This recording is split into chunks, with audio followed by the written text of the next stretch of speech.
Hi everyone, welcome to Disruption Talks. I'm Andre, and in today's episode, we're going to talk about digital transformation in the automotive industry.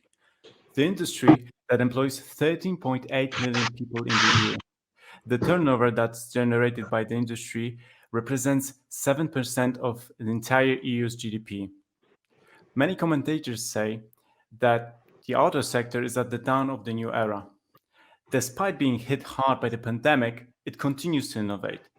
And what is more important, it keeps its status as the largest private investor in research and development, obviously in the EU. And there is another challenge on the horizon. The European Union aims to be carbon neutral by 2050, which obviously puts a huge pressure on car manufacturers. But on the other hand, it inspires them to innovate even more. I can't think of anyone better to talk about that than my today's guest. He's on the mission to digitally transform SAT as we know. Please welcome Chief Information Officer at SAT and member of the Board of Directors at SATCO, Sebastian Grams. Welcome to Disruption Talks. Hey, Andre, nice to meet you. Welcome from Barcelona. Yes, and welcome from Poznan. So how's the weather today? Today the weather is quite nice. So yesterday a bit rain, but today much better. So yeah, really nice. So for now it's similar as in Poznan. Actually, the Poznan has some VW's group factor because VW Caddy is being manufactured in Poznan. So I think a match made in heaven. Perfect.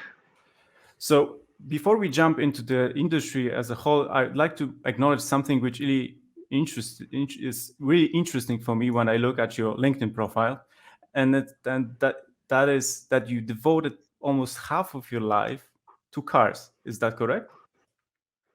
Yeah, more than half of my life. Meanwhile, yeah. So this year I turned 41, and it's more than half of my life. And to be honest, also even before I started studying mechanical engineer, I was kind of a automotive or auto car enthusiast, let's say so. Yeah, and so yes, car is my life, and the automotive industry as well.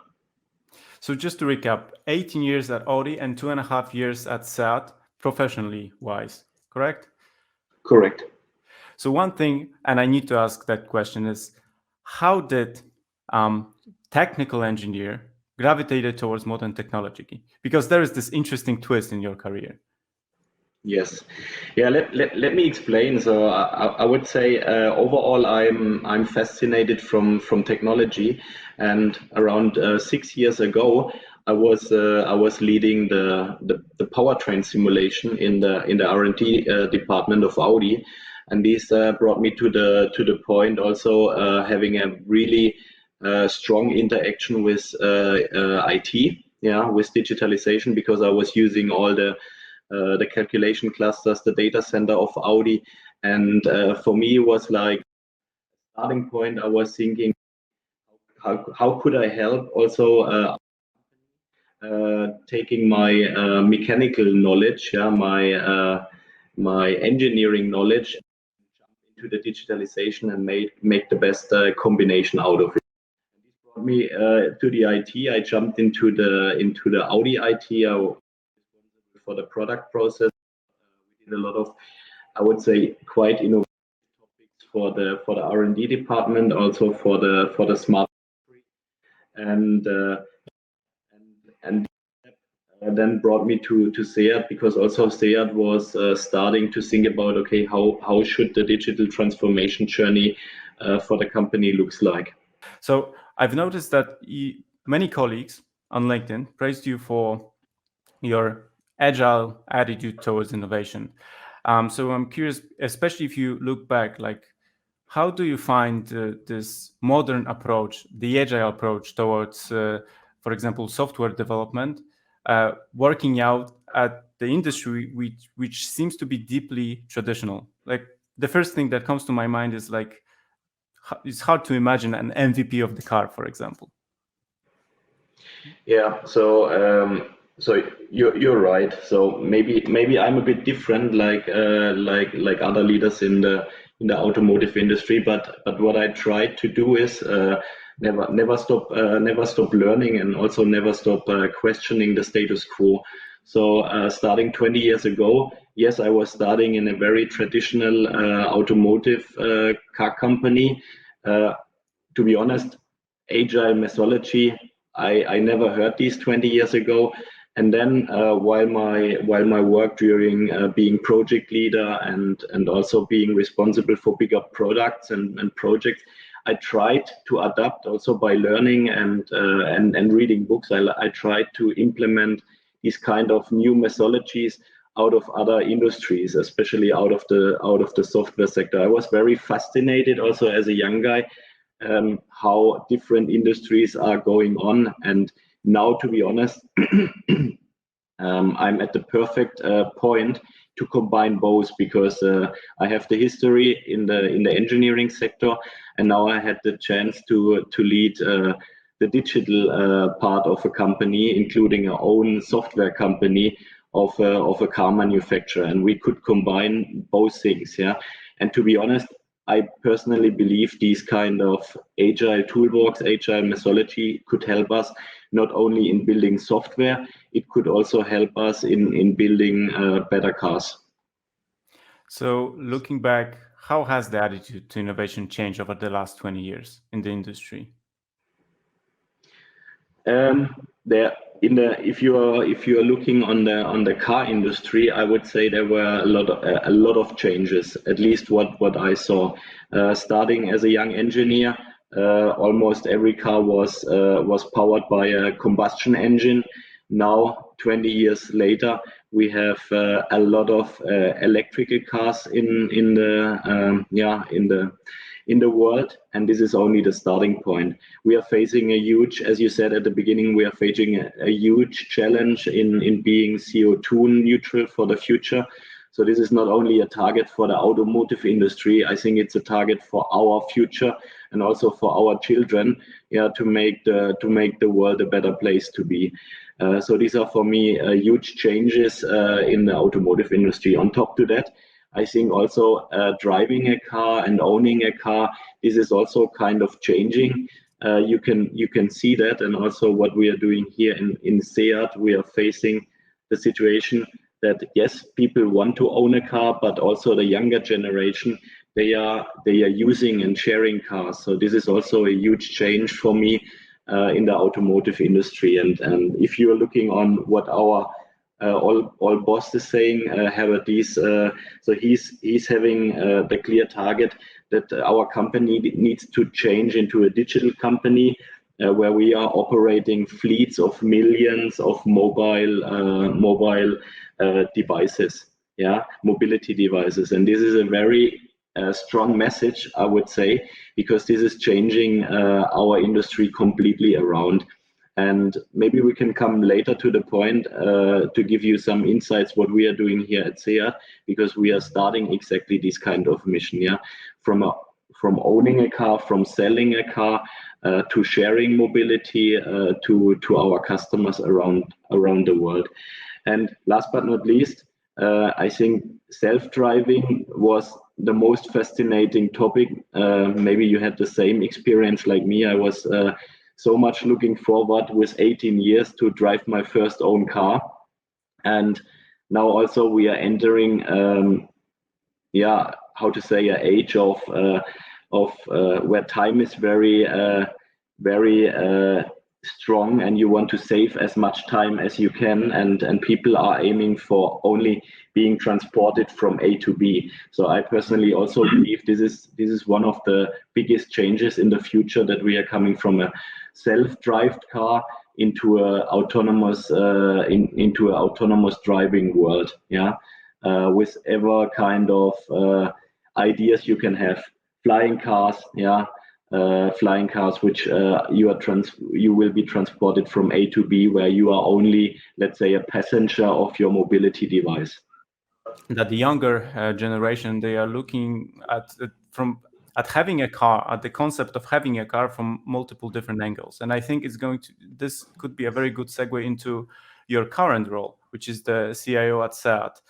Yeah. Because the SEAT, as in general, is I think, at least from my perspective, that's a brand that's really appealing to younger demographics. And I think that was also mentioned by during the press conference in June last year that probably out of the entire VW group, SEAT has the youngest demographic. And how does that translate into your role as CIO?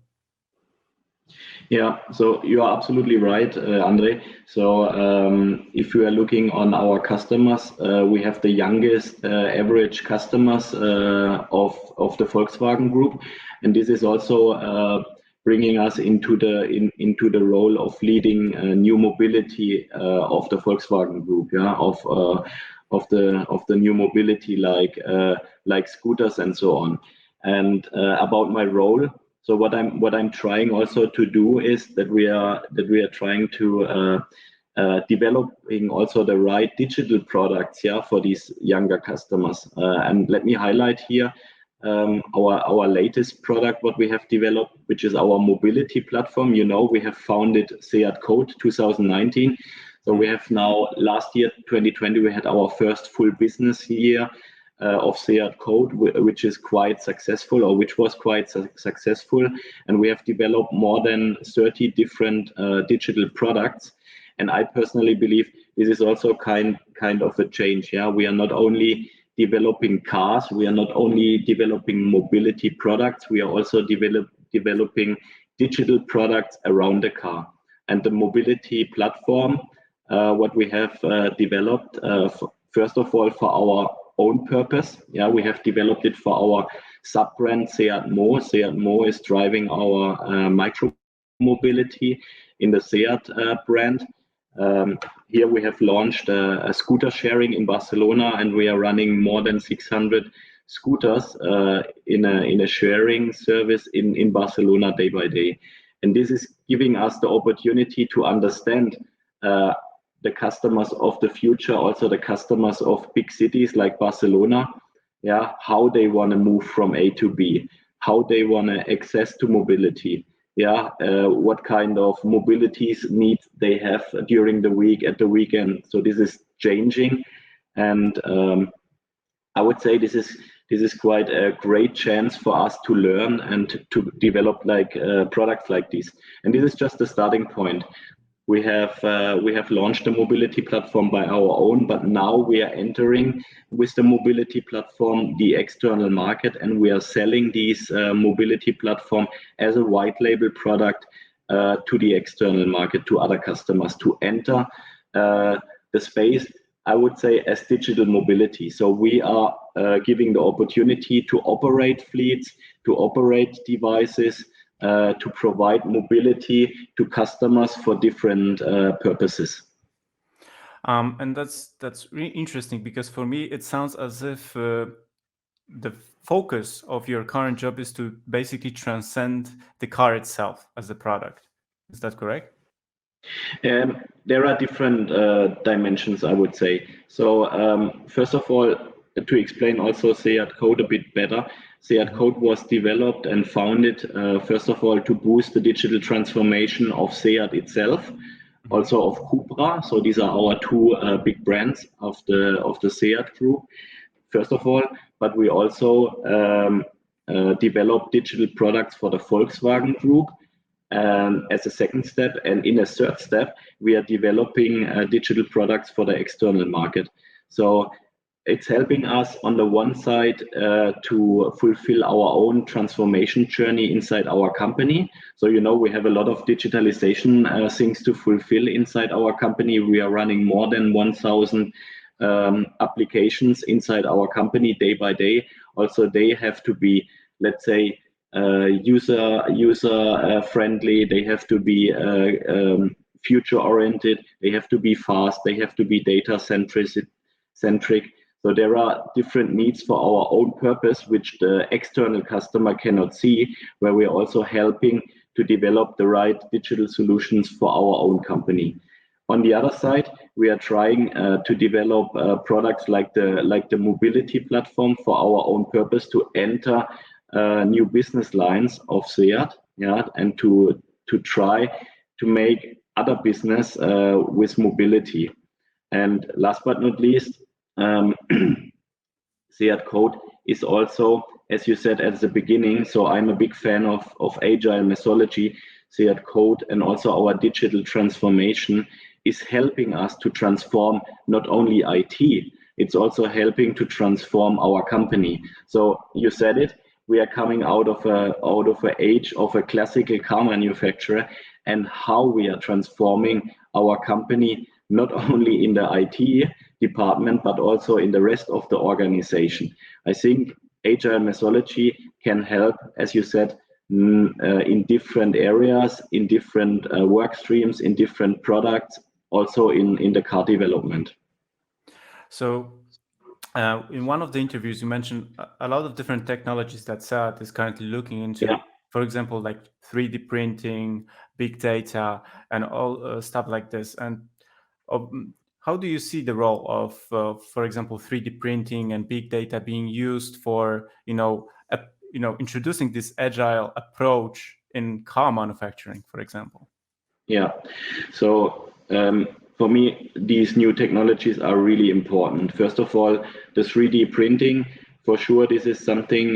This is something we are using in the different areas. We are using it for the R&D department, for the prototypes of new cars, yeah, to be faster with these things, but also to be cheaper. We have used it also in some components for the ventilators we have built during the Corona crisis. So parts were built with the 3D printer. So this kind of technology is helping us a lot. On the other side, let me focus on the big data and data itself. I personally believe data is the key of the future. With the mobility platform, as I said, we are learning from the customer day by day. What is the behavior of the customer? So data is the background of everything, and we are learning with the data of the customer how he is behaving, what kind of mobility needs he has, and so on. So what we have done also in SEAT, we have founded a data office, yeah, and the data office is taking care about the different use cases you can handle with data. So first of all, understanding data, and then also using the data to try to make business out of data. And this is also something I can only highly recommend for the future. Not only the car industry. I think data is the key of the future, and I've mentioned that several times. So we are investing here in these kind of data, to understand data, to handle data, and to make money with data. And you also mentioned in your answer that you're looking into different business models because, as you mentioned, you would like to make a business out of this. And with initiatives like the shared mobility, how do you see SEAT and big car manufacturers competing with market disruptors like, for example, Uber, Lime? Where do you see, or maybe let me put it a different way, what type of role do you see of your company in that market, which seems to be very competitive at that moment? Yeah. So I would say we are not competing with Uber. I would take it around. I personally see it. We have a ultimative chance also as a car manufacturer, which is not only building cars, but which is also developing digital solutions to combine both worlds. Yeah. So with the mobility platform on the one side, and on the other side, with the situation of having mobility products ready and saleable. So we have cars, we have now scooters, we have kick scooters. So we have a bunch of different mobility products. And if we combine both of these things, we can provide as a mobility provider to whatever kind of entity, public sector, city, community, country, different kind of mobility packages to optimize mobility of the future. And this is for me our key asset, yeah, which makes us very strong also in comparison to how you call it, our competitors in the market, because we can combine these both worlds. Yeah. Mm-hmm. So basically, you don't see this as a threat for the car industry, like trends like shared mobility, for example, but more like a challenge and innovation booster. Do I get it right?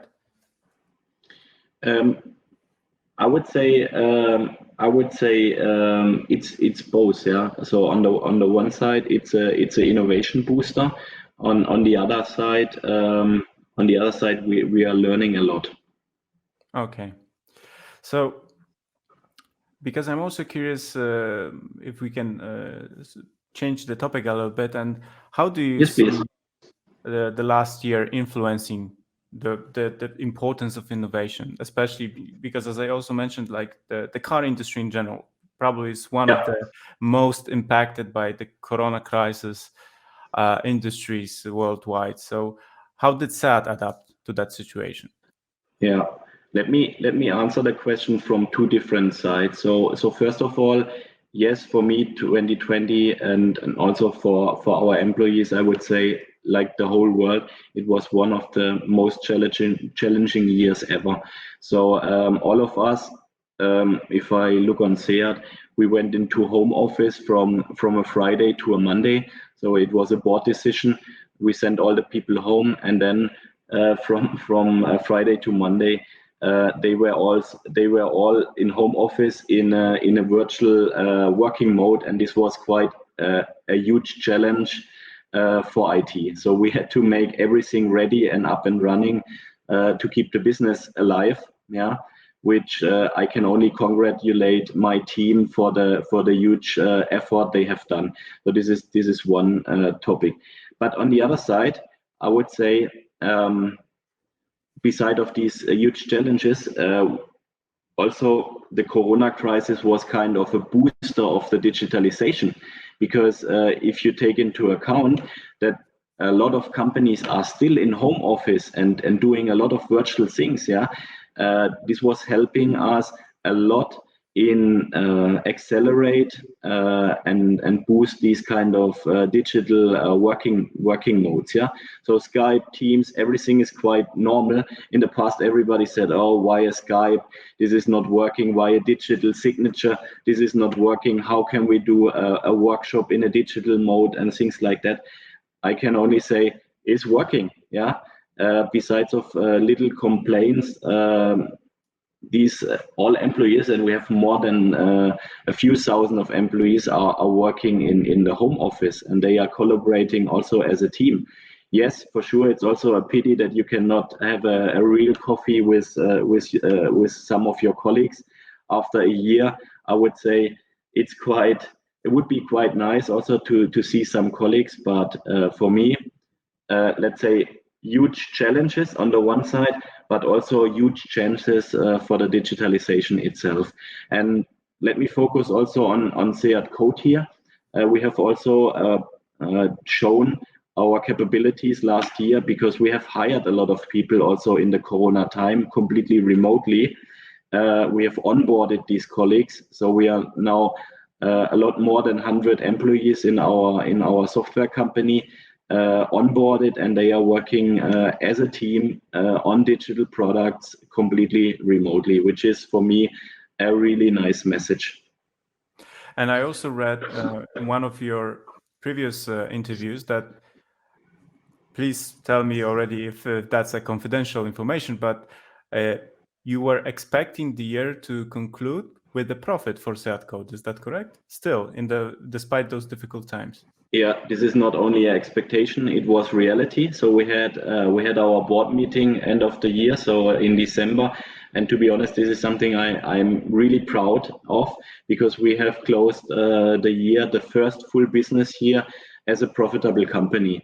And not only with a profitable company, we have closed in a nice way. I cannot give you the details right now, but I can tell you we have shown our company leadership that software business, digital business could be highly profitable. And this is also something I personally believe. And therefore, we gave also the next aim, the next target for our company. We want to have, or we want to bring 1% of EBIT of SEAT by SEAT Code end of 2025. So we want to show that with a certain amount of digitalization developers, we are able to create a huge impact for our company. Yeah, and I think this is not only a dream, this is could be reality. And as I said, in the combination of being a mobility device producer, and on the other side being a mobility digitalization developer, we can make the perfect fit. Yeah, and this makes us hopefully also successful in the following years. That's obviously it sounds great. But do you believe, based on that experience, are some of those things, some of those new ideas that had to be implemented due to, for everyone just to continue our work, um, are those things, especially at Volkswagen Group, are those initiatives are here to stay in some way, shape, or form? Sorry, Even again, if I don't. So let me maybe rephrase the question. So based on Mhm. that experience you had in 2020 and implementing many bold ideas just to continue work Mhm.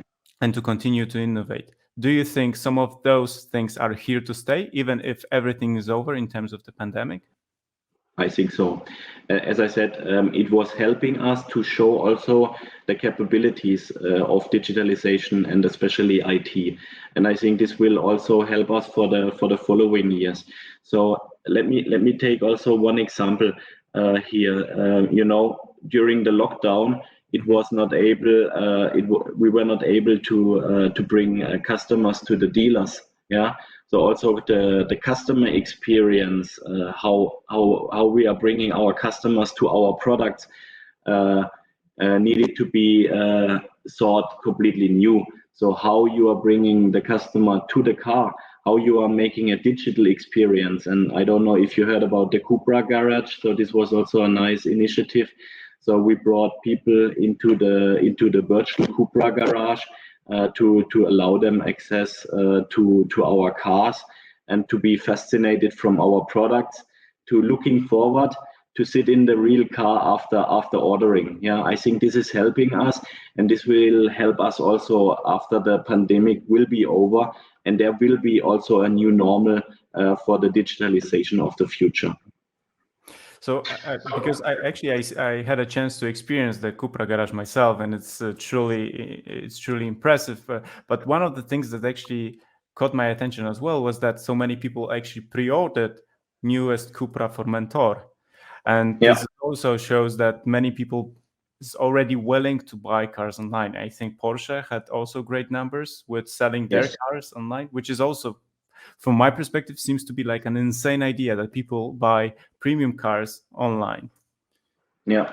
So you have to take into account that yes, we are coming out of a classical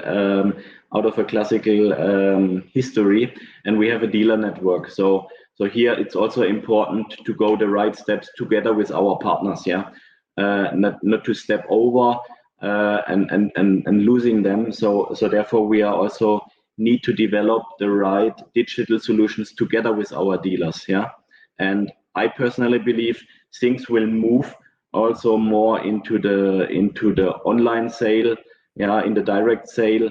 So, but the important topic here is also to take our dealer network with us, yeah, and to combine that as a strong package. Understood. And actually, that journey of yours at SAT and all the things that you mentioned, it's coming to an end, correct? Yeah, you're right. So I'm having more than only one tearing eyes, to be honest, because my next mission will guide me through Neckarsulm, yeah, to the headquarters of Audi Sport. So I will be responsible as the CEO of Audi Sport from 1st March on. And first of all, I'm so proud of what we have done here and what the team has done here in SEAT and SEAT Code over the last 2.5 years, and I'm sure they will continue successful also with this digital journey. And for me, it's kind of of the next twist in my career, as you said, because now I can also combine in the classical car business also the digital things I have learned, and I'm really looking forward to bring these topics into Audi Sport as well. And what excites you about the upcoming challenges? Do you already know what type of challenges you'll be facing? For sure, but I cannot share everything here. For sure, we are also having the challenges of the electrification of the cars, of the digitalization of the cars, and this is also, let's say, a perfect fit for me because, as I said, I can pay in what I have learned also in my last chapter of digitalization and IT at SEAT, but also in Audi IT. Okay, so I won't be drilling that one. Okay, thanks. But speaking of twists, actually, that's a very nice actually career point of yours because you're basically experiencing some sort of a homecoming because you're coming back to Neckarsulm, the city where Exactly. it all started. How does it feel? Yeah, it's feeling really good on the one side. Otherwise, as I said at the beginning, it's really sunny here in Barcelona. So I not only because of the weather, I love the culture, I love the people here, and also the brand of Seat and Cupra because I believe there's a great future also for this brand, as you said, with the youngest customers in the Volkswagen Group. But on the other side, yes, I'm coming home. My family is also based close to this area, and I will enjoy also the next chapter of my business life. So I wish you all the best for that period of your life.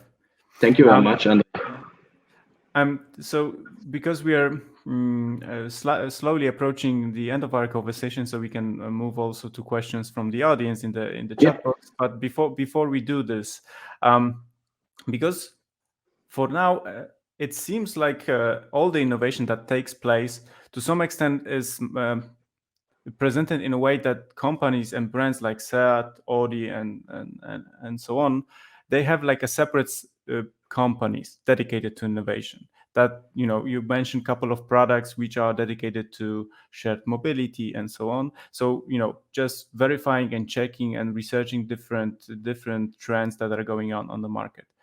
Do you see this to be fully integrated at some point? That when one will talk about Audi or SAT, they will immediately think about everything that those brands do. I don't have it perfect. The question, Andre, So can you?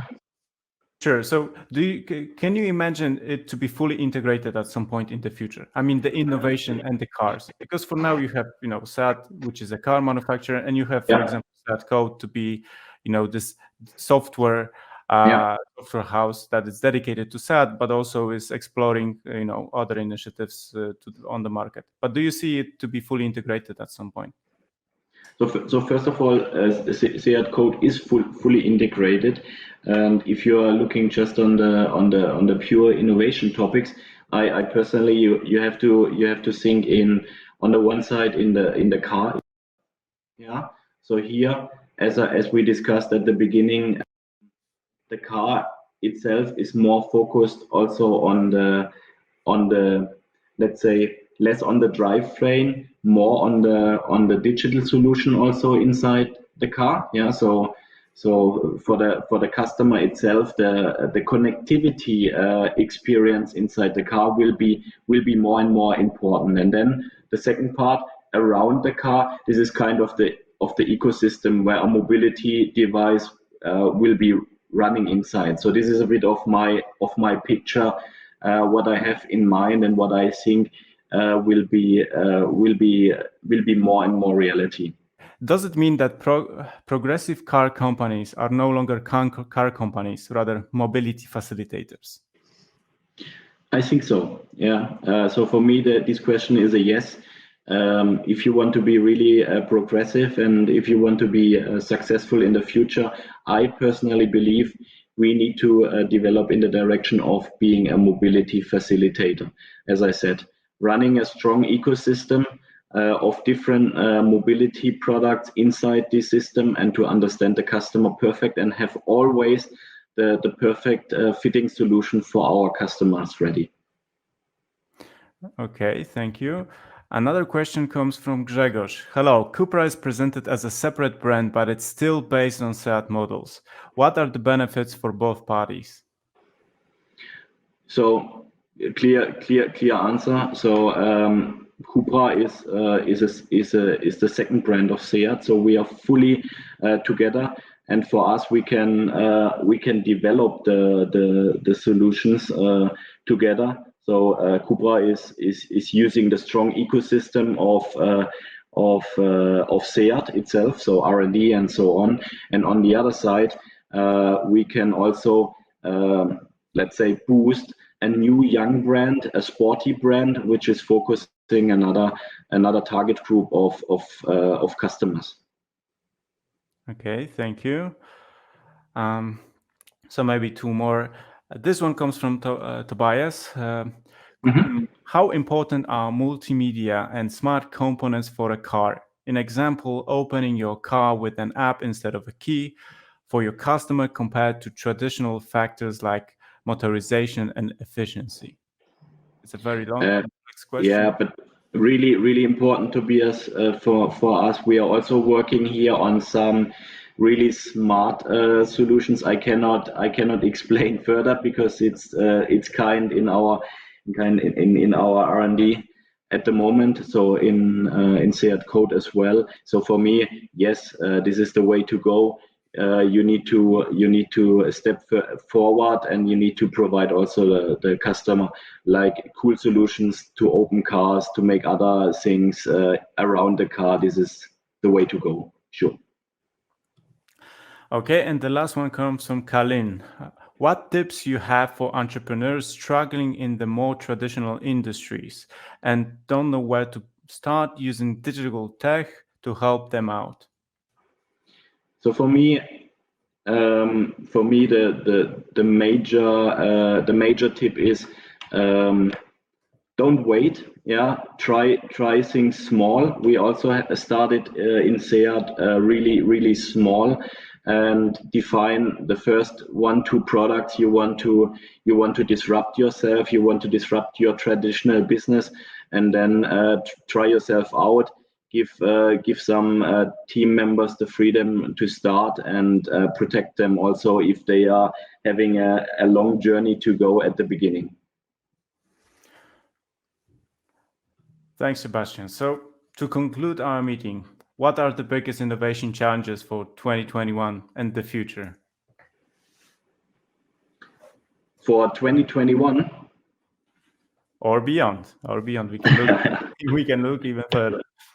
okay, so it's still the same. So for sure, reaching the CO2 neutral mobility. So continuing the strong electrification journey. Also making the automotive industry a sustainable brand, or sustainable sector of industry. So these are for me the major challenges. And on top, again, the digitalization of our industry, not only of the product or of the mobility product itself, but also around the ecosystem. So these are the challenges, and we will definitely continue pushing forward to that, to be successful and to help Seat and Cupra being a much stronger brand in the future. Thank you, Sebastian, very much. That was great talking to you. And I wish you all the best in your upcoming endeavor. And I hope that the whole moving part back to Neckarsulm is going to go sweet for you. Yeah, thank you so much. Thanks, Andre, for having me. Yeah, all the best. Thank you. Stay healthy. Thank you. So for the audience that didn't have a chance to get their questions asked to Sebastian, I believe you can find Sebastian online, tag him, and Sebastian will do his best to answer at least most of them. So thanks everyone, and see you next time in Disruption Talks.